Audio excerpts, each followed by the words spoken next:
Aspergillosis. Introduction. Aspergillosis can affect which parts of the body? Choose one of the following. 1. The heart. 2. The lungs. 3. The skin. 4. All of the above.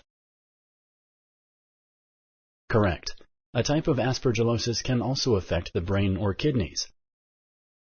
Craig has a weakened immune system from chemotherapy. He woke up this morning short of breath. He also has chest pain and a fever. Should Craig contact his healthcare provider? Select yes or no.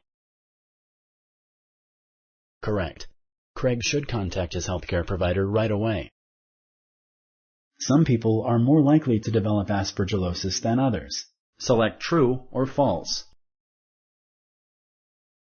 Correct. Several factors put you at a higher risk of infection, including the strength of your immune system. Does treatment for aspergillosis always involve surgery? Select yes or no. Correct. Treatment may involve watchful waiting or antifungal medicines. Surgery may be needed in some cases. Thank you for using Explain.